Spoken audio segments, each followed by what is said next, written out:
Pranam Jai Jinendra. So today is 32nd class of तीर्थंकर चरित्र और पहले मंगलाचरण कर देते हैं। नमो हरियंतानम नमो सिद्धानम नमो आयरियानम नमो वज्जायनम नमो लोय सब्बसावनम ऐसो पंच नमुक्कारो सब पाव प्रणासनो मंगलांच सविसिम परम विमंगलम राग द्वेष विजेतारम ज्ञातारम विश्ववस्तुना सक्र पूज्य गिरामेशम तीर्थेशम श्रुतिमानय पन्नगे च सुरेंद्रे च कौशिके पाद संस्कृते निर्विशेष मनस्काय श्री वीर स्वामिने नमः। अज्ञानां तिमिरान्धानं ज्ञानं जननी शलाकया नेत्र उन्मिलितं येन तस्मै श्री गुरुवे नमः। सर्वरिष्टप्रणाशाय सर्वभीष्टार्थदायिने सर्वलब्धिनिदानाय श्री गौतम स्वामिने नमः। ओंकार बिंदु संयुक्तं नित्यं ध्यायन्ति योगिनः कामदं मोक्षदं चैव ओंकाराय नमो नमः। So today is 32nd class और इस क्लास में विल कंटिन्यू विथ श्रेयांसनाथ भगवान जीवन चरित्र। तो लास्ट क्लास में वी टुक न्यू टॉपिक। तो हमने एक टॉपिक लिया था चक्रवर्ती का, वासुदेव का और प्रति वासुदेव का। तो वो टॉपिक लेने का मकसद ये था कि श्रेयांसनाथ भगवान के जीवन काल में प्रथम वासुदेव का जन्म होता है। तो उनका नाम त्रिपुष्ट वासुदेव जो भगवान महावीर का जीव है। तो इसलिए मैंने सोचा this topic might be very very good to take at this point. तो लास्ट टाइम हम थोड़ा ब्रीफली रिवाइज कर देते हैं। लास्ट टाइम हमने क्या क्या सीखा था। तो इस अवसरपिणी काल में 63 महापुरुष का जन्म होता है। तो उसको 63 सला का पुरुष कहते हैं। तो उसमें 24 तीर्थंकर, 12 चक्रवर्ती, 9 वासुदेव, 9 बलदेव और 9 प्रतिवासुदेव, ऐसा करके 63 महापुरुष का जन्म होता है। और उसमें हम लास्ट टाइम 12 चक्रवर्ती के बारे में देख रहे थे। तो हमने सबसे पहले जब ऋषभदेव भगवान का जीवन चरित्र देखा, उसमें भरत चक्रवर्ती का जीवन चरित्र भी देखा, ब्रीफली देखा था ये। उसके बाद जब हमने अजितनाथ भगवान का जीवन चरित्र देखा, तब हमने सागर चक्रवर्ती, दूसरे चक्रवर्ती का भी जीवन चरित्र देखा। और हमने देखा कि सागर चक्रवर्ती वो अजितनाथ भगवान के भाई थे और उनके 60,000 पुत्रों को नाग कुमार देवता ने मार डाला था। तो ये चक्रवर्ती के जीवन ऐसे होते हैं कि एक अवसरपिणी काल में 12 चक्रवर्ती होते हैं। और अगर चक्रवर्ती अपने जीवन काल में अगर दीक्षा या संयम जीवन ग्रहण ग्रहण करे तो आइधर वो देवलोक में जाते या मोक्ष में जाते। पर अगर वो दीक्षा न ले पाए, संयम जीवन ग्रहण न कर पाए, तो निश्चित वो नरक गति में जाते हैं। तो इस 12 चक्रवर्ती में से 2 चक्रवर्ती, शुभम चक्रवर्ती और ब्रह्मदत्त चक्रवर्ती, वो 7वीं नरक में गए। 2 चक्रवर्ती माधवा और सनत कुमार वो 3rd देवलोक में गए और बाकी के सभी चक्रवर्ती वो मोक्ष में गए।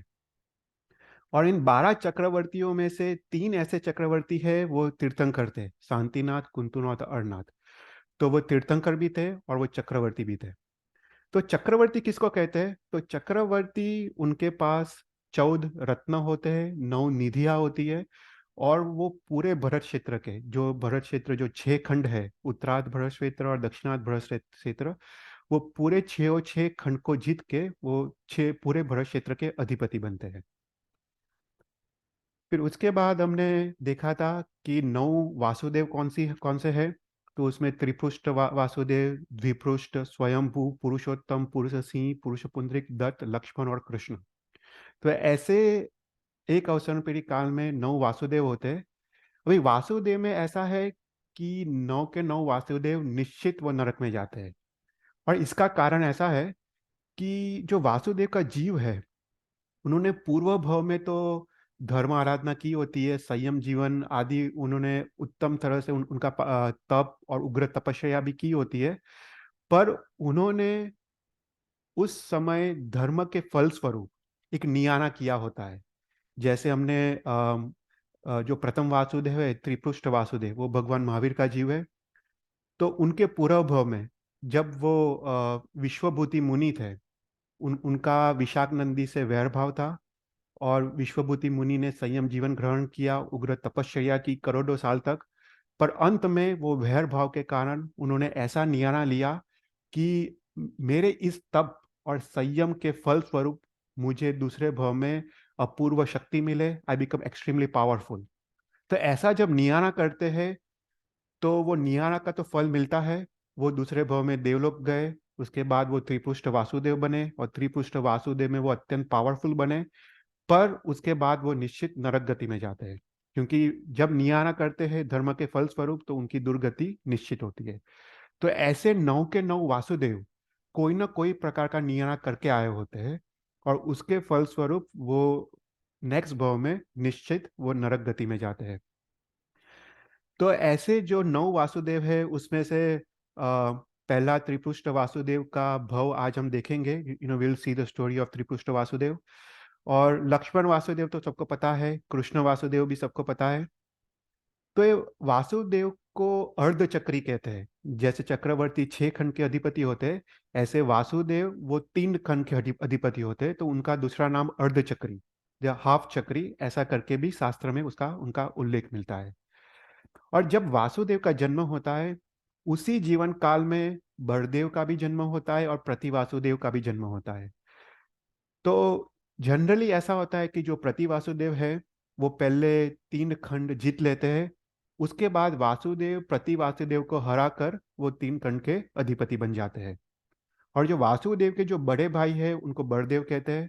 और वासुदेव और बलदेव में ऐसा होता है कि उन दोनों के पिता एक होते हैं पर माता अलग होती है, तो ऐसे more more like a cousin brother ऐसा। उनके पिता दोनों एक होते हैं पर माता अलग अलग होती है। तो हम लास्ट टाइम हम चक्रवर्तियों के बारे में देख रहे थे। तो चक्रवर्ती के पास 14 रत्न होते हैं और 9 निधियां होती है। उसमें से हमने 7 रत्न के बारे में देखा था। आज हम थोड़ा ब्रीफली रिवाइज कर देते हैं और बाकी के 7 रत्न और 9 निधि के बारे में आज देखते हैं। तो जो चक्रवर्ती है, चक्रवर्ती वो उनका जन्म उत्तम गोत्र और राज्य कुल में उनका जन्म होता है। उनका जो शरीर है वो सुंदर होता है। उनका उनका शरीर जो 108 समुद्रिक शास्त्र जो समुद्रिक शास्त्र के जो लक्षण है तो उससे परिपूर्ण होता है। और उनका जो संगयन है वो वज्र वृषभ नारज संगयन होता है। हमने जो देखा था राइट, उनका जो जो हाड़के और उसका स्ट्रक्चर इट्स एक्सट्रीमली स्ट्रांग, उसको वज्र वृषभ नारज संगयन कहते हैं। और ये चक्रवर्ती जब उचित उचित समय के बाद वो राजगादी में आते हैं, और राजगादी में आने के बाद उनका उनका बेसिकली प्रोग्रेस होता है, और वो पूरे 6 खंड को जीत के वो पूरे भरत क्षेत्र के अधिपति बनते हैं। तो इन चक्रवर्ती को 6 खंड जीतने के लिए ये जो 14 रत्न है वो 14 रत्न सहायभूत होते हैं। तो उसमें से जो पहला रत्न है उसको चक्र रत्न कहते हैं। ये सबसे पहले उत्पन्न होता है। ये जो चक्र रत्न है वो आयुधशाला मतलब जो उनका वेपनरी है आयुधशाला, उसमें वो चक्र रत्न उत्पन्न होता है। और ये चक्र रत्न जो ये 14 रत्न है ना वो सभी देवताओं से अधिष्ठित है। जो ये चक्र रत्न अत्यंत तेजस्वी, देदीप्यमान और अजाड़ देवताओं से अधिष्ठित है। और ये चक्र रत्न ऐसा रत्न है कि जब चक्रवर्ती वो छोड़ता है ये रत्न, तो वो कितने सालों के बाद वो दुश्मन या शत्रु राजा का हरण करके वापस वो चक्र रत्न वापस चक्रवर्ती के पास आ जाता है। तो ये चक्र रत्न चक्रवर्ती के अधीन होता है। और ये चक्र रत्न जब चक्रवर्ती युद्ध में निकलते हैं तो ये चक्र रत्न उनको मार्गदर्शन भी देता है। ये चक्रवर्ती और उनकी सेना से 1 योजन आगे चलता है और उस प्रकार से उनको मार्गदर्शन भी देता है। तो सबसे पहले ये 14 रत्न में से ये आयुधशाला में ये पहला चक्र रत्न उत्पन्न होता है। फिर उसके बाद हमने सेकंड रत्न देखा, वो है छत्र रत्न। ये छत्र रत्न भी देवताओं से अधिष्ठित है। और ये छत्र रत्न उसका जो मेन साइज है वो 1 हाथ का है, पर चक्रवर्ती जब उसको छूता है तो 12 योजन का हो जाता है। ये छत्र रत्न चक्रवर्ती और उनकी सेना को एनवायरमेंटल जो बारिश है, ठंडी है, गर्मी है, उससे प्रोटेक्शन देता है। तो जब गर्मी के समय में ये ठंडक देता है और ठंडक के समय में ये पूरी सेना को गर्मी देता है। तो ये छत्र रत्न सेकंड उत्पन्न होता है और वो 6 खंड जीतने के लिए सहायभूत है। उसके बाद थर्ड रत्न ये दंड रत्न है, वो भी आयुधशाला में उत्पन्न होता है। दंड रत्न वो 1 हाथ का होता है और वो चक्रवर्ती के खभे पे रहता है।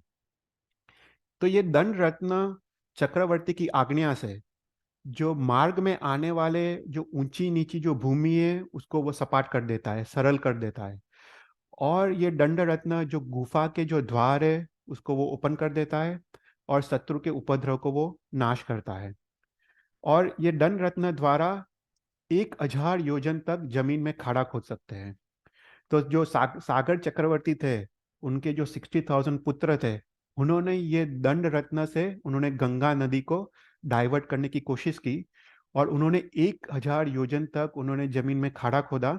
और उसके कारण जो नाग देवता के जो आवास थे उनको क्षति हुई। और इसके कारण जो नाग देवता थे वो गुस्से होके उनके सागर चक्रवर्ती के 60,000 पुत्रों को वहां पे मार डालते हैं। तो ये दंड रत्न है जो जो मार्ग को सरल कर देता है या फिर जमीन में वो खाड़ा खोदने में वो मदद करता है। फिर उसके बाद हमने फोर्थ रत्न देखा था, वो है चर्म रत्न। चर्म रत्न ये लक्ष्मी गृह में उत्पन्न होता है। तो ये चर्म रत्न वो चमड़े का बना होता है। ये उसका जो ओरिजिनल साइज है वो 2 हाथ का होता है, पर चक्रवर्ती को छूने से वो 12 योजन का हो जाता है। तो इस चर्म रत्न पे चक्रवर्ती और उसकी जो सेना है वो पूरा बैठ के गंगा और सिंधु नदी को क्रॉस करते हैं। तो it's use more like a vehicle. वो नदियों को क्रॉस करने के लिए वो सहायभूत है और वो 12 योजन बड़ा हो जाता है। उसके अलावा ये जो चर्म रत्न है उस पे तुम धान्य को ग्रो कर सकते हो, अनाज को ग्रो कर सकते हो। और वो शीघ्र ग्रो हो जाते हैं। तो बोलते हैं कि सुबह को अगर वो धान्य अगर बीज डाला जाए तो शाम तक वो हार्वेस्ट कर सकते हैं और पूरे चक्रवर्ती और उसकी सेना को और इवन प्रजा को फीड कर सकते हैं। तो ये फोर्थ चर्म रत्न है। फिर फिफ्थ रत्न हमने देखा वो है खड़ग रत्न। ये खड़ग रत्न वो एक आयुधशाला में उत्पन्न होता है। वो एक तलवार जैसा है। वो अत्यंत सुंदर, वो श्याम वर्ण ब्लैक ब्लैक कलर का होता है। और ये खड़ग रत्न ये वज्र को भेद कर सकता है या पर्वतों को भी भेद कर सकता है। It can destroy the mountains. तो ऐसा जो रत्न है उसका नाम है खड़ग रत्न। फिर उसके बाद हमने सिक्स्थ रत्न को देखा, वो है काकिनी रत्न। तो अगर याद हो कि चक्रवर्ती सबसे पहले जो दक्षिणार्ध भरत है, भरत क्षेत्र है उसको वो जीतते हैं। उसके उसके 3 खंड को वो जीतते हैं। उसके बाद जो ऊपर के उत्तरार्ध जो भरत क्षेत्र है उसके 3 खंड को जीतने के लिए जाते हैं। तो जब वो जाते हैं तब वो दीर्घ वैद्याद्य पर्वत की जो 2 गुफा है, तमिश्रा और खंड प्रतापा गुफा, उसके थ्रू वो ट्रैवल करते हैं टू द उत्तरार्ध भरत क्षेत्र। तो ये जो गुफा है वो सदा अंधकारमय होती है, वहां पे सूर्य और चंद्र का कोई कोई भी प्रकाश नहीं होता है। तब चक्रवर्ती क्या करता है, सबसे पहले दंड रत्न द्वारा गुफा के द्वार को ओपन करता है। उसके बाद ये काकिनी रत्न द्वारा वो 49 मांडला को आलेख करता है। हमने लास्ट टाइम ये देखा था। तो सबसे पहले खंड 1, खंड 2 और खंड 6 को जीतते हैं। उसके बाद वो उत्तरार्ध भरत क्षेत्र को तमिश्रा और खंड प्रतापा गुफा के द्वारा वो खंड 4 में जाते हैं। और तब वो ऐसा 49 मांडला को गुफा के अंदर आलेख करते हैं। ये काकिनी रत्न द्वारा, और हर एक मांडला का 12 योजन तक प्रकाश फैलता है। तो इससे क्या होता है कि जब तक ये चक्रवर्ती जीवित है तब तक इसका प्रकाश चालू रहता है। और ये जो गुफा के द्वार वो ओपन रहते हैं। तो प्रजा का आना जाना सुलभ हो जाता है। पर चक्रवर्ती जब मर जाते हैं तब ये गुफा के द्वार भी बंद हो जाते हैं और काकिनी रत्न का जो प्रकाश है वो समाप्त हो जाता है। और उसके अलावा जो काकिनी रत्न है वो जब चक्रवर्ती जब 6 खंड जीतते हैं, तब जब वो उत्तरार्ध भरत क्षेत्र में जो ऋषभकूट पर्वत है, तो ऋषभकूट पर्वत पे अपना नाम आलेखित करते हैं। तो पुराने चक्रवर्ती है उसका नाम वो भूस देते हैं और अपना नाम वो आलेखित करते हैं। और वो भी काकिनी रत्न द्वारा वो नाम यहाँ पे ऋषभकूट पर्वत पे वो लिखते हैं। तो उसके 2 उपयोग है। और लास्ट हमने जो देखा था वो है मणिरत्न। मणिरत्न भी लक्ष्मी गुरु में उत्पन्न होता है। और ये मणिरत्न जब चक्रवर्ती और उसकी सेना जब वो विश्राम करती है तब वो छत्र रत्न, जो हमने छत्री देखा था, छत्र रत्न और जो चर्म रत्न, उसके द्वारा वो 12 योजन लंबा वो टेंट बनाते हैं उनके विश्राम के लिए। और तब ये मणि रत्न उसके तंबू पे बांधा जाता है, और ये मणि रत्न द्वारा 12 योजन तक वो प्रकाश फैलता है। मतलब पूरा जो 12 योजन जो टेंट का विस्तार है, वहां पे पूरे 12 योजन तक वो प्रकाश फैलता है। और उसके अलावा ये मणि रत्न जब चक्रवर्ती ये खंड प्रताप और तमिश्रा गुफा में जाते हैं, तब ये मणि रत्न को हाथी हाथी पे लगाया जाता है, तो उनको 12 योजन तक उनको प्रकाश मिलता है। तो ऐसा करके हमने 7 रत्नों के बारे में देखा था। तो ये सभी जो 7 रत्न है वो सभी पृथ्वीकायमय रत्न है। मतलब वो एक इंद्रिय जीव है, बेसिकली वो पृथ्वीकायमय रत्न है। और उसमें से जो पहले 3 जो है, चक्र रत्न, छत्र रत्न और दंड रत्न, वो एक हाथ प्रमाण है। और जो छत्र रत्न है वो 12 योजन बड़ा हो जाता है चक्रवर्ती को छूने से। फिर चर्म रत्न है वो 2 हाथ प्रमाण है, वो भी 12 योजन हो जाता है। फिर खड़क रत्न 32 आंगल प्रमाण है। काकरीन रत्न 4 आंगल प्रमाण है। और मणि रत्न 4/2 आंगल उसका उसका साइज है। तो ऐसा करके जो 14 रत्न में जो पहले 7 रत्न है वो पृथ्वी कायमय एक इंद्रिय जीव है। और अभी हम आगे देखते हैं। तो आगे के जो 7 रत्न है वो पंचेंद्रिय जीव है। ओके। तो ये सभी 14 जो रत्न है वो देवताओं से अधिष्ठित है। मतलब देवता उनकी सहाय करते हैं। तो ये जो पंचेंद्रिय जीव है, उसमें से जो जो प्रथम जो रत्न है या 8th रत्न है, वो पहला है पुरोहित रत्न। तो ये पुरोहित रत्न, जो पुरोहित होता है वो 14 विद्याओं का जानकार होता है। वो एक महाकवि होता है। और चक्रवर्ती को जब जरूरत पड़े तब वो पूजा, अनुष्ठान, शांति पाठ आदि कराता है। और चक्रवर्ती के आगमन या निगमन के समय या आने के जाने के समय वो चक्रवर्ती का मंगल करता है। तो ऐसा रत्न है वो पुरोहित रत्न है, और वो देवताओं से अधिष्ठित है। फिर दूसरा पंचेंद्रिय रत्न है वो है गज रत्न। गज रत्न मतलब हाथी। ये जो गज रत्न है वो जो ऐरावत हाथी से भी अधिक पवित्र है। वो महापराक्रमी है, महावेगी है। मतलब it can walk at extremely high speeds, महावेगी है और अजय है। और जो शत्रुओं के जो किले हैं उसको वो नष्ट करता है। और ये सभी लक्षण से युक्त युक्त है। और कहा गया है कि चक्रवर्ती ये गज रत्न पे बैठ के छो छः खंड खंड पे विजय प्राप्त करता है। तो ऐसा जो दूसरा पंचेंद्रिय रत्न है वो है गज रत्न। उसके बाद थर्ड रत्न है वो है अश्व रत्न। ये अश्व रत्न मतलब घोड़ा। ये अश्व रत्न वो वो भी महावेगी है। वो सदा यौवन रहने वाला है, ही इज ऑलवेज यंग। उसका स्वभाव सुंदर है। वो अल्प क्रोधी है। और वो सभी लक्षणों से युक्त है। और कहा जाता है कि उसका जो हाइट है और उसका जो लेंथ है वो 108 अंगुल प्रमाण है। और ये अश्वरत्न जो भी जलाशय है उसको वो कूद के छलांग मार के क्रॉस कर सकता है। और छोटे पर्वतों को भी वो छलांग मार के क्रॉस कर सकता है। तो ये जो 2 रत्न है, गज रत्न और अश्वरत्न, तो ये जो 2 रत्न वैद्याद्य पर्वत पे उत्पन्न होते हैं। जब चक्रवर्ती और उसकी सेना जब 6 खंड जीतने जाते हैं, तब जो वैद्याद्य पर्वत के जो राजा है उसको जब वो परास्त करते हैं, तब वो राजा ये गज रत्न और अश्वरत्न उनको चक्रवर्ती को भेंट में देते हैं। तो गज रत्न और अश्वरत्न। उसके बाद फोर्थ जो पंचेंद्रिय रत्न है वो है सेनापति रत्न।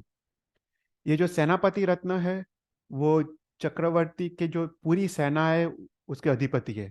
जो चक्रवर्ती की सेना शास्त्र में आता है उसमें 84 लाख हाथी होते हैं, 84 लाख घोड़े होते हैं। ऐसे अत्यंत विशाल सेना होती है चक्रवर्ती की। ऐसे विशाल सेना के जो अधिपति है वो है सेनापति रत्न। वो सेनापति रत्न चक्रवर्ती के अत्यंत वफादार है। वो स्वामी भक्त होते हैं। और कहा गया है कि वो सभी भाषा के, ऑल द लैंग्वेजेस के जानकार होते हैं। वो न्याय और नीति के जानकार होते हैं। वो अत्यंत चारित्रवान होते हैं। वो गुण संपन्न होते हैं। वो प्रजा के प्रिय होते हैं। और चक्रवर्ती के साथ वो हर एक युद्ध में वो साथ में रहते हैं।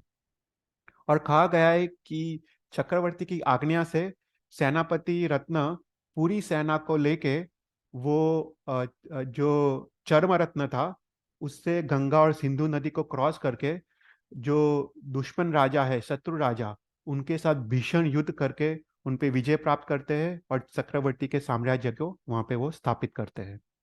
तो ऐसा जो फोर्थ रत्न पंचेंद्रिय रत्न है वो है सेनापति रत्न।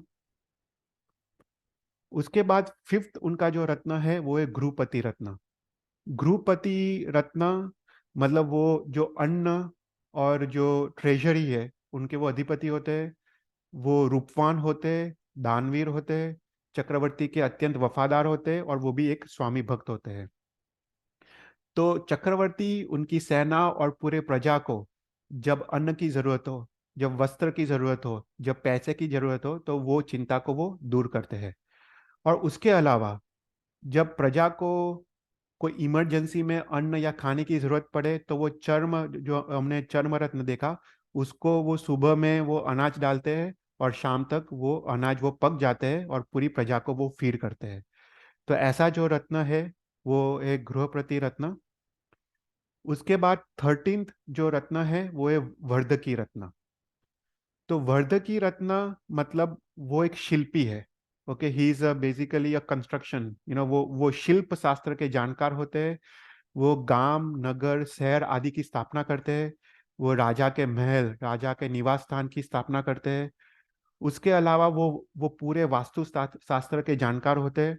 और कहा गया है कि वो मात्र एक मुहूर्त में वो पूरी वास्तुशास्त्र के हिसाब से वो पौषधशाला को क्रिएट कर सकते हैं, मात्र एक मुहूर्त में, मतलब मात्र 48 मिनट्स में।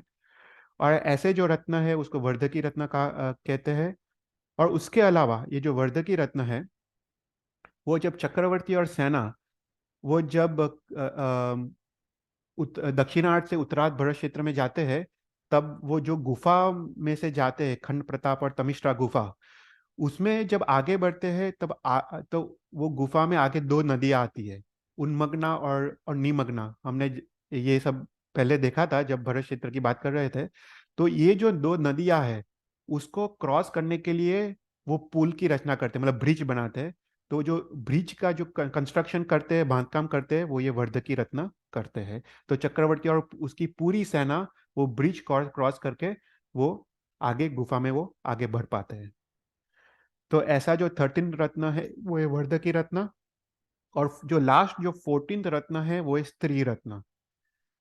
तो स्त्री रत्न वो एक विद्याधर देवी है, मतलब विद्याधर वो राजा की बेटी होती है, वो विद्याधर कुल में वो उत्पन्न होती है। कहा गया है कि पूरे भरत क्षेत्र में जो भी स्त्री है, जो भी नारी है, उनका जो तेज है, उन उन सभी नारियों का तेज अगर एकत्रित किया जाए और ये तेज अगर एक ये स्त्री रत्न में रखा जाए तो इतनी दिव्य होती है। उनका जो रूप होता है वो अत्यंत सुंदर होता है। उनका जो अंग और होते हैं वो प्रमाण युक्त होते हैं और सामुद्रिक शास्त्र के सभी लक्षण से युक्त होती है।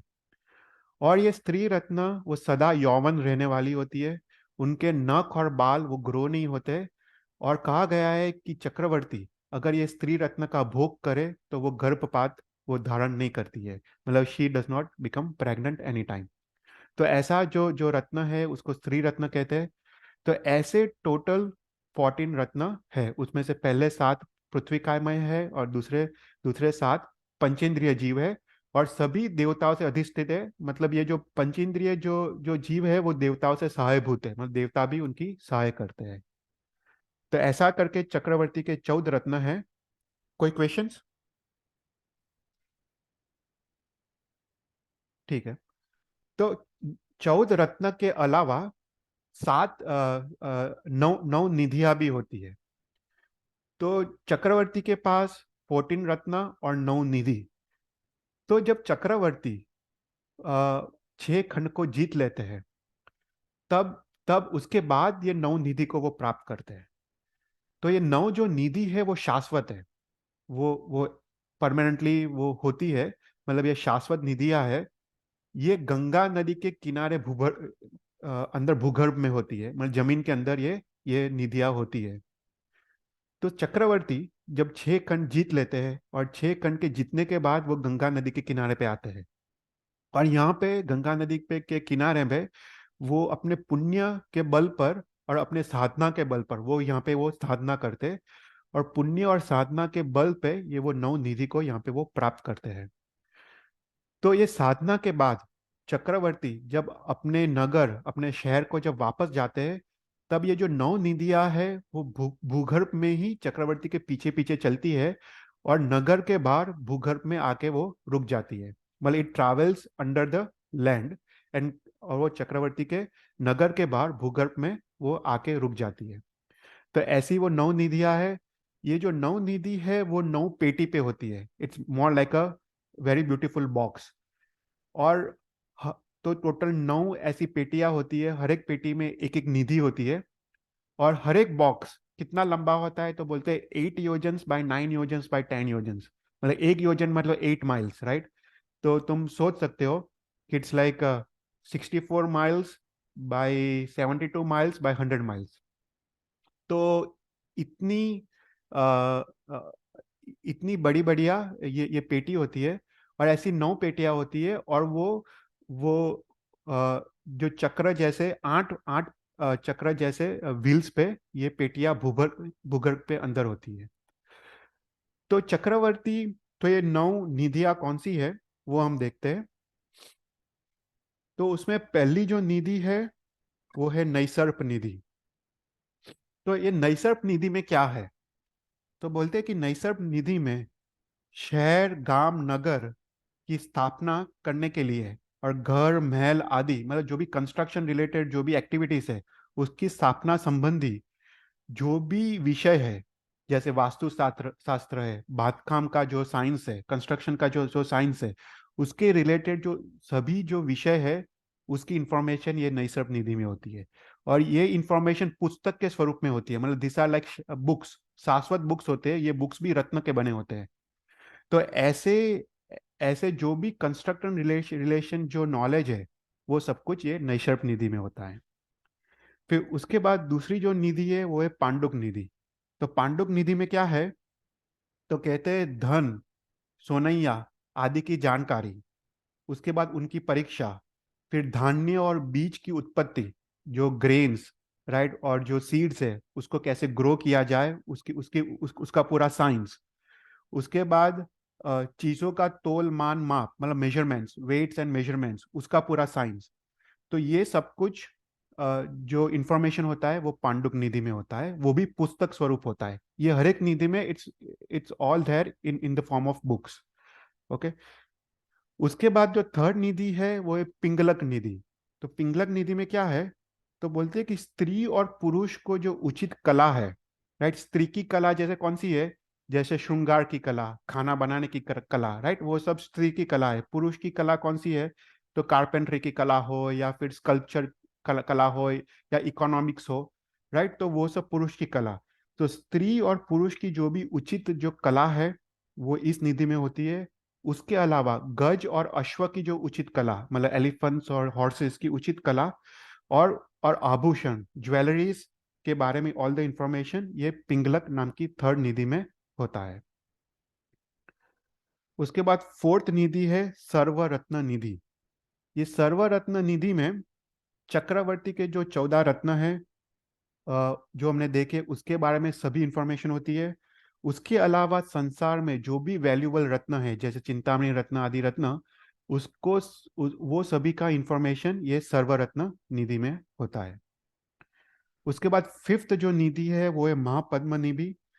तो महापद्म निधि में वस्त्र वस्त्र के बारे में सब इंफॉर्मेशन, मतलब वस्त्र कैसे बनाए जाते हैं, वस्त्र की उत्पत्ति कैसी है, उसके बाद वस्त्र का कलरिंग कैसे किया जाता है, वस्त्र को धोया कैसे जाता है। तो all the science related to clothes, ये वो महापद्म का नाम की निधि में होती है। उसके बाद जो सिक्स्थ निधि है वो है काल निधि। तो काल निधि में क्या है, तो काल संबंधी ज्ञान, मतलब ज्योतिष शास्त्र। उसके बाद वंश परंपरा, जो हेरिटरी है, जो जेनेटिक्स है, वंश परंपरा। उसके बाद हरियंत, चक्रवर्ती, बड़देव, वासुदेव वगैरह की वंश संबंधी माहिती। उसके बाद भूत, भविष्य और वर्तमान में जो भी शुभाशुभ है, क्या शुभ है क्या अशुभ है, उनकी पूरी माहिती। उसके बाद कृषि, मतलब एग्रीकल्चर, वाणिज्य मतलब इकोनॉमिक्स, और शिल्प, और शिल्प कला आदि का वर्णन ये काल नाम की निधि में अवेलेबल होता है। उसके बाद सेवंथ जो निधि है वो है महाकाल निधि। तो महाकाल निधि में क्या है कि सर्व प्रकार के जो अभी जो मेटल्स है, वो मेटल्स कैसे उत्पन्न होते हैं, राइट, जो मेटालर्जी का साइंस है। उसके बाद रूपा, सुवर्ण, जो मणि है, सूर्यकांता, चंद्रकांता आदि मणि का जो साइंस है, उनकी उत्पत्ति, वो सभी इंफॉर्मेशन महाकाल नाम की निधि में होता है। उसके बाद जो एट निधि है वो है मानवक निधि। तो मानवक निधि में पूरा वेपनरी और वॉर का जो साइंस है वो मानवक निधि में है। उसमें खड़क कैसे बनाने का, भालादि शस्त्र कैसे बनाने के, छोटे बड़े वेपन्स, शस्त्रों कैसे कैसे उत्पन्न होते, कैसे बनाने के, युद्ध नीति, उत्तम व्यू रचना, चक्रव्यूह आदि रचना, दंड नीति, हकार नीति, श्याम दंड भेद आदि नीतियां, वो सब कुछ इंफॉर्मेशन ये मानवक नाम की निधि में होता है। और लास्ट है शंख निधि। शंख निधि में नाटक, अभिनय, काव्य मतलब पोयम्स, ग्रामर आदि का इंफॉर्मेशन, और उसके अलावा म्यूजिकल इंस्ट्रूमेंट्स कैसे बनाने के, जो वाजिंत्र होते हैं उनकी उत्पत्ति, उनको उनको कैसे बनाया जाता है, उनका पूरा साइंस ये शंख नाम की निधि में होता है। तो ऐसे करके जो 9 निधियां है, वो चक्रवर्ती को 6 खंड जीतने के बाद अपनी साधना और पुण्य से ये 9 निधि को वो प्राप्त करते हैं। और ये 9 निधि जो प्राप्त करते हैं, वो बेसिकली वो मानव के कल्याण के लिए प्राप्त करते हैं, क्योंकि उनसे पूरा जो ह्यूमन रेस है उनको बेनिफिट मिलता है, और उनको ये सब उनको जानकारी और वो सब उनको मिलता है। तो ये जो 9 निधियां है, वो 9 के 9 निधि देवताओं से अधिष्ठित है। और उनके जो देवता है, जो अधिष्ठायक देवता, वो एक पल्योपम आयुष्य वाले नाग कुमार देवता है। और वही नाम के, जैसे नैसर्प निधि के अधिपति जो देवता है वो नैसर्प नाम के नाग देवता है, पांडुक, पिंगलक, सर्वरत्न, महापद्म, कार, महाकार, मानवक और शंख, ऐसे करके ऐसे सेम नाम वाले एक पल्योपम आयुष्य वाले नाग कुमार देवता उनके अधिपति या अधिष्ठायक उनके होते हैं। और ये सभी निधियां शाश्वत होती है। तो वो सर्व टाइम के लिए ये निधियां जमीन के अंदर भूगर्भ में होती है। तो यहाँ पे हमने चक्रवर्ती के 14 रत्न और 9 निधि के बारे में बात किया। हम नेक्स्ट क्लास में हम वासुदेव के बारे में बात करेंगे। वासुदेव के जो जो जैसे चक्रवर्ती के 14 रत्न होते हैं, ऐसे वासुदेव के भी 7 रत्न होते हैं, उसके बारे में हम बात करेंगे। और हम फिर उसके बाद हम ये चक्रवर्ती और वासुदेव का टॉपिक फिर हम समाप्त करेंगे। कोई क्वेश्चंस?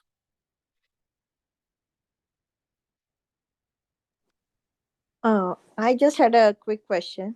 हाँ Do all Chakravartis go to moksha?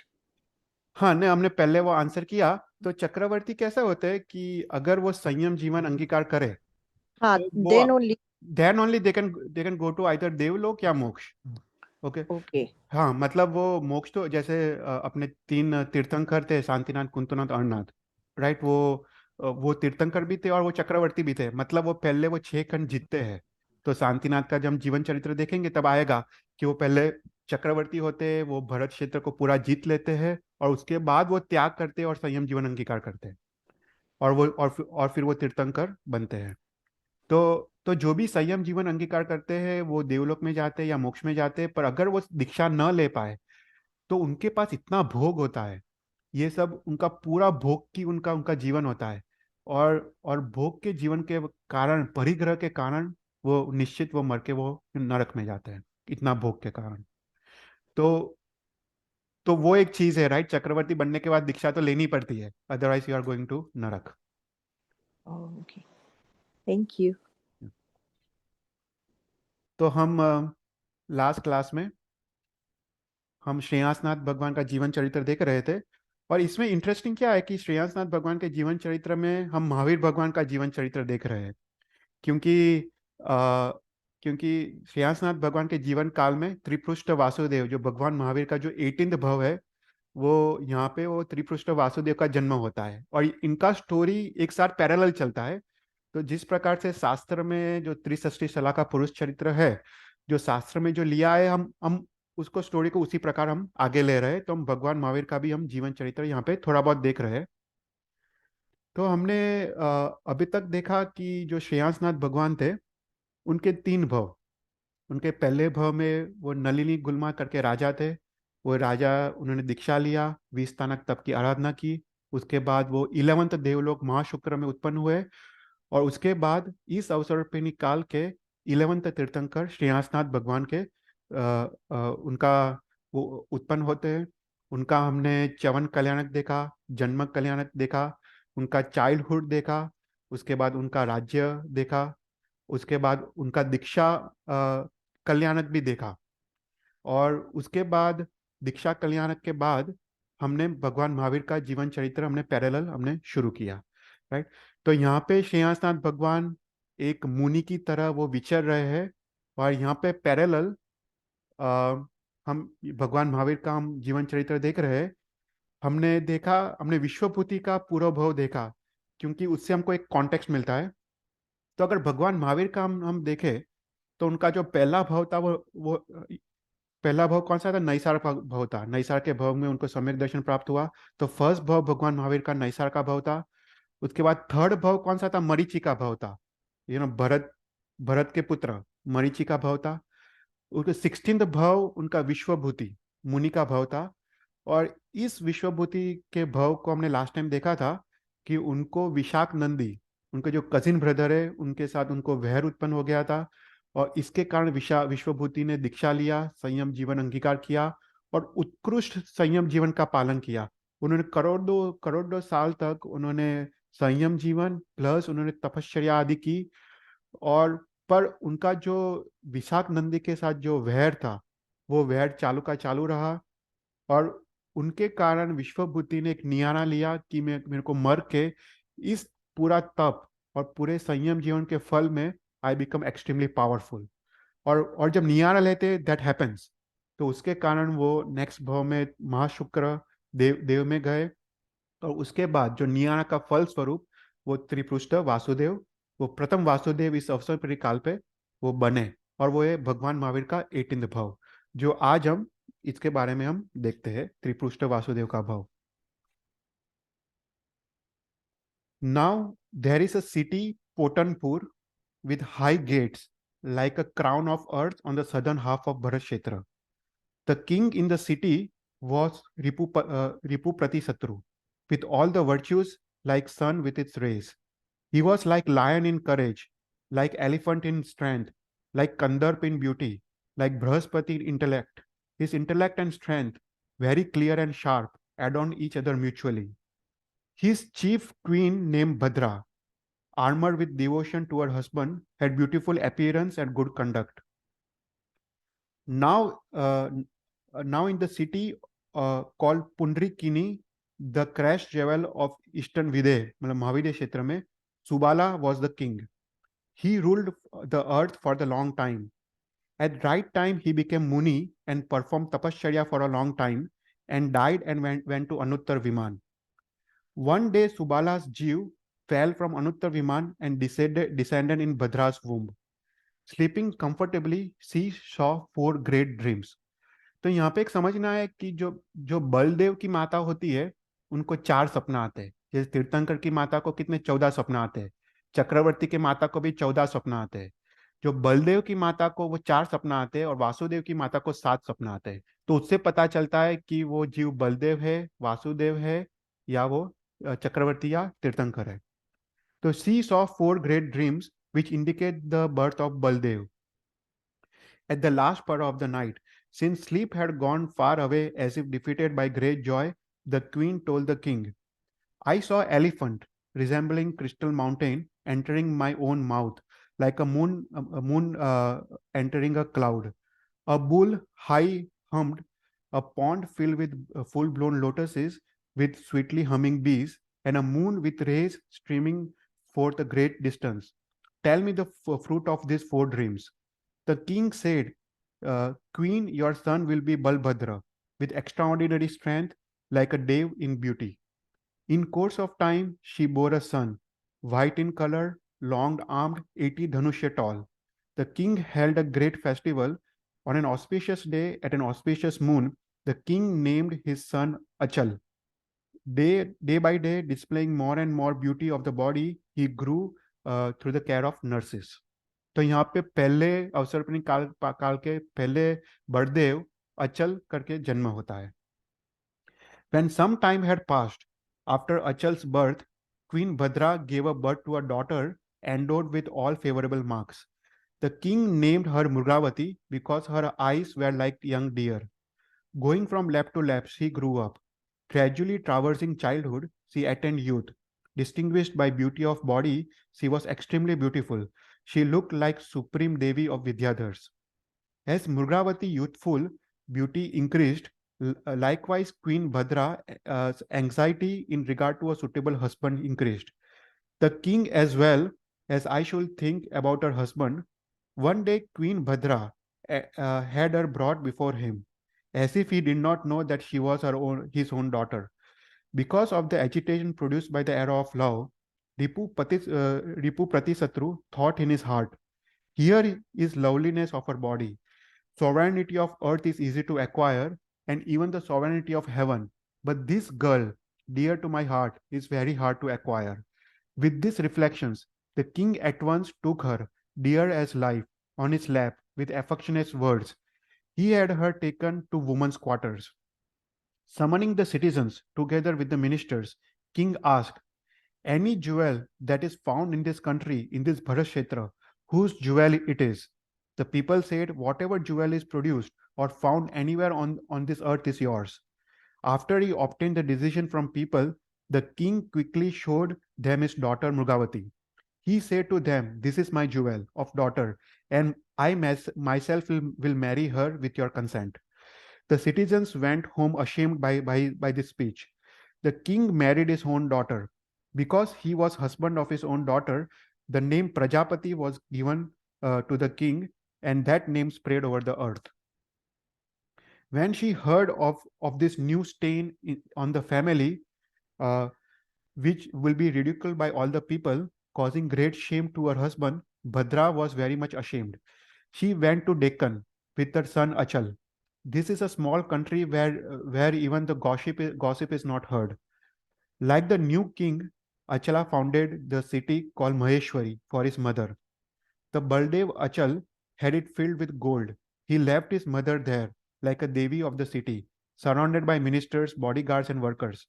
Bhadra, crest jewel of a woman, a faithful wife with the ornament of good conduct, remained in the city. Baldev, devoted, went back to Potanpur.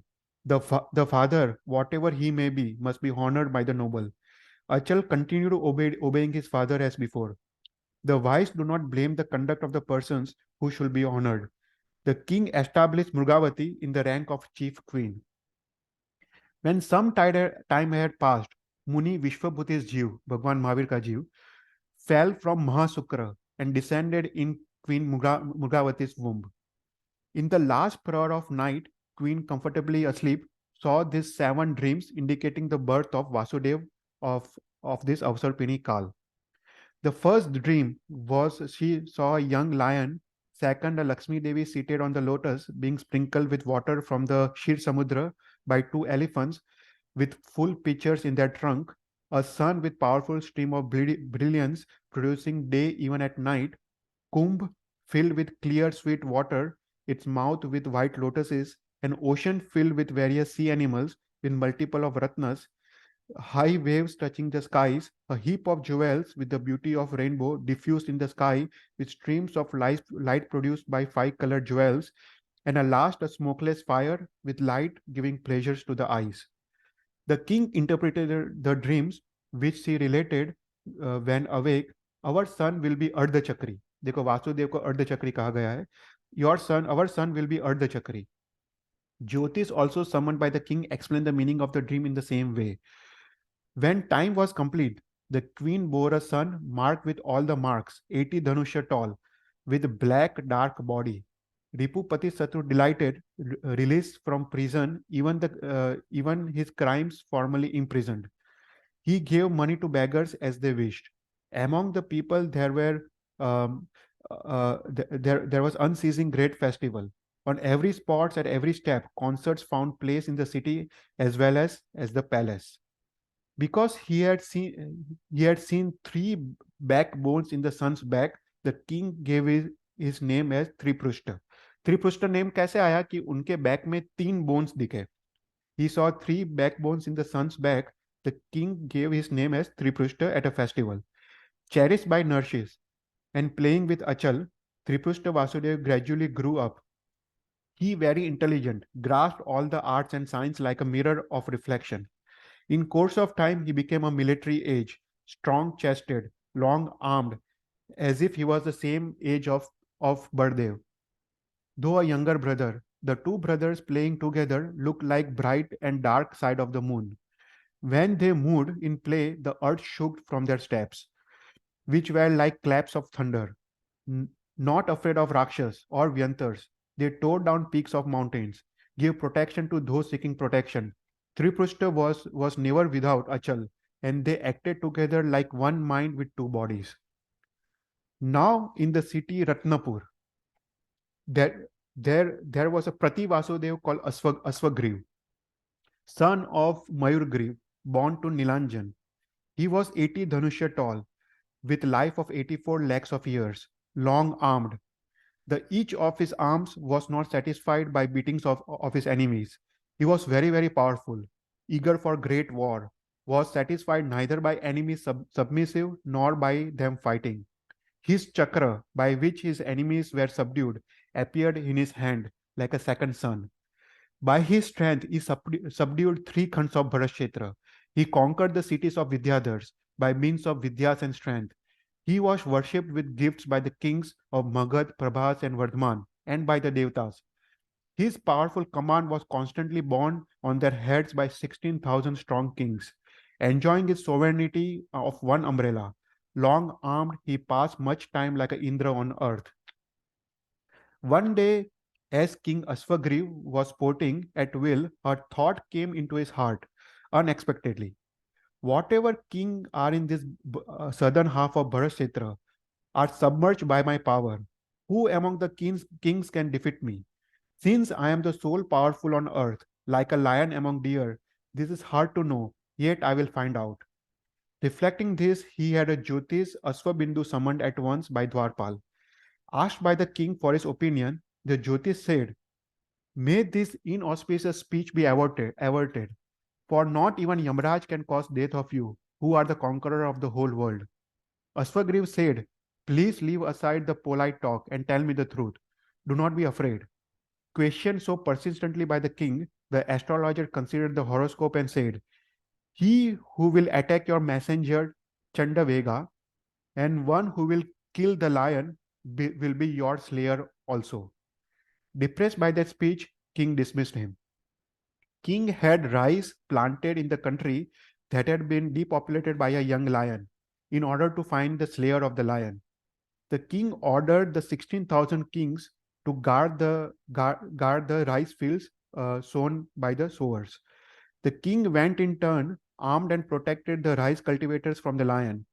Then the king summoned the assembly and said to his council of ministers, generals, "Is there any long-armed son of the kings, generals, who has unequal strength?" They replied, "Who is brilliant in the presence of sun? Who is vulnerable compared to Mount Meru? Who indeed is powerful compared with you, by whose power the powerful have been subdued?" The king said, "This is a flattering talk, but not truth. For there are stronger than the strong. The earth indeed has many jewels." Then a minister among them spoke, "There are 2 sons of King Prajapati, who resemble devs, who took on all the mortal heroes as a straw." After he had dismissed the assembly, the king sent the messenger Chandavega to Prajapati on some business. The messenger traveled with excellent chariots and horsemen to Potanpur in few days. Their king Prajapati, adorned with all the ornaments, accompanied by Achal and Triprushta, had many ministers and generals, was staging a concert with dancers, with noise of flutes, drums, and beautiful songs. Chandavega suddenly entered the assembly, in course unhindered by Dwarpal, like a flash of lightning. When Prajapati with his vassals had noticed that he had come unexpectedly, he rose hastily to greet the master's messengers, like the master. With great respect, the king seated him on a seat and asked all the news about the master. The concert was interrupted suddenly by his arrival. All the concert performers went to their respective homes, as there is no favorable opportunity for the artist when the king's mind is engaged elsewhere. When Triprushta saw that he had stopped the show, he was angry and asked, "This man doesn't know the suitable time to enter father's assembly." Without announcing his arrival, why did my father rise in haste to greet him when he saw him? Why was he not restrained by the doorkeeper when he entered? The man replied, "He is certainly the messenger of Aswagriv, the supreme king of kings. He is a ruler of this part of Bharashetra, and all the kings are his servants. Therefore, your father rose to greet his messenger. Therefore, he was not hindered by the doorkeeper uh, who knew what was fitting. Since not even the dog belonging to master is attacked, if this messenger is pleased, the king is pleased. By his favor, our kingdom flourish. If this man is injured, Ashwagriva is injured." Tripushta said, "No one is master or no one is servant by birth. That surely is dependent on the power. In the meantime, we do not attack him with mere words. By my strength, I will make him who shows disrespect to my father lie on his back. When he is dismissed by my father, I will do what is fitting." Chandavega told King Ashwagriv's commands to Prajapati, who agreed and rewarded him with gifts. Satisfied, he set out with his attendants to his own country and left Potanpur in the chariot.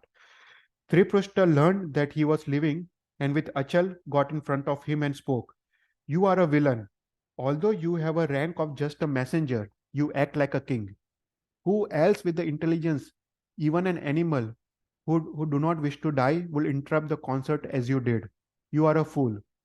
The king himself, when he comes to the house of a normal person, enters after announcing himself. That is the custom of a wise. You came suddenly unannounced and was wrongly entertained by my father. I will show you the fruit of bad conduct. With this verse, he raised his fist. But before he struck, Baldev got in front of him and said, "O prince, enough of striking of this worm of a man. Because he is messenger, he is not to be killed. Even though he does improper things, therefore restrain your anger." Addressed thus by Balbhadra, Tripushta quickly withdrew his raised fist and instructed his soldiers, "Take everything except his life alone from this messenger who interrupted my father's show." At prince's order, the soldiers beat him with clubs, fists like a dog. They took everything, ornaments, etc., from him. Avoiding blows for a long time in order to save his life, he rolled on the ground. His retinue had fled in all the directions, saving their lives, like crows that have abandoned the food. When they had beaten him like donkey, the princes went home. Prajapati learned all this from people and reflected with pain in his heart. "Oh, that bad behavior was not suitable for my sons. Chandabega was not attacked, but rather Ashwagriv was attacked. For this messenger act at the instructions of kings. Before he goes away, he must be pleased. The fire that has been started must be extinguished." With these reflections, the king had him brought by the ministers, appeased him with words gentle from affection. He gave him fourfold gifts of great value to cool his anger. The king said, "You know these young princes, because of their fresh youth, are ill behaved to common people and distinguished persons. The prince are unrestrained like untamed bulls. Even if they have committed a great outrage against you, you must forget that like a bad dream, my friend. The imperishable friendship of us two, who have always been like full brothers, must not be abandoned suddenly in a moment. You must not tell Aswagriv the mischievous conduct of my sons." With the fire of anger extinguished by the rain of nectar, Chandavega said in a voice gentle from affection, "Because of long-standing love of you, I was not angry. O king, what is to be pardoned here? Your sons are same as my sons. Certainly punishment for bad conduct of boys is not to be reported to the royal court. I will not report to king the bad conduct of your sons. So put your mind to rest, O king, I am now going. Now give me a dismissal." Prajapati embraced the messenger like his own brother when he said this, and he dismissed him. In a few days, messenger went to Aswagriva's presence, but the story of attack on him had gone ahead of him. Chandavega's whole retinue, terrified, had gone and reported to the king the whole story about Triprushta Vasudeva. Questioned by the king, he related whole story completely, for in presence of master one cannot lie. He said, "Just as I am devoted to you, so is the king Prajapati. What the princess did was trivial and childish ignorance. Besides, king was extremely disgusted by the behavior of his sons. Just as you are preeminent in power among all the kings, so King Prajapati is preeminent in devotion to you. The king blamed himself for a long time because of the prince's fault. He accepted your command and gave these gifts." The Chandavega became silent after saying this, and Asagriv said, "The prediction of astrologer has been demonstrated by one test. If the second test, namely the killing of lion, takes place, then there is a ground for fear." Okay, तो यहाँ पे हम finish करते हैं और next time हम ये story को आगे बढ़ाते हैं कि कैसे त्रिपुष्ट वासुदेव लायन की हत्या करता है और उसके बाद अश्वग्रीव और त्रिपुष्ट वासुदेव के बीच युद्ध होता है. तो विल कंटिन्यू दिस भगवान महावीर का जो 18th भव है त्रिपुष्ट वासुदेव की story will continue for next time. और फिर हम उसके बाद श्रेयांसनाथ भगवान के जीवन में भी वापस आएंगे और उनका भी जीवन चरित्र को हम फिनिश करेंगे. तो any questions?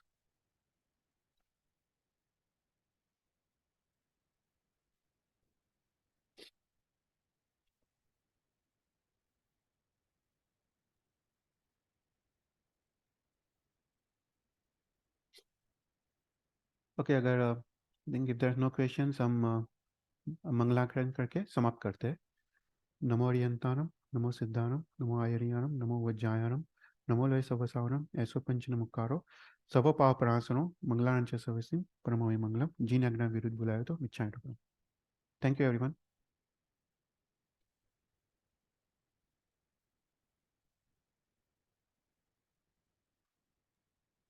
Thank you, Thank Chetan. you. Thank you.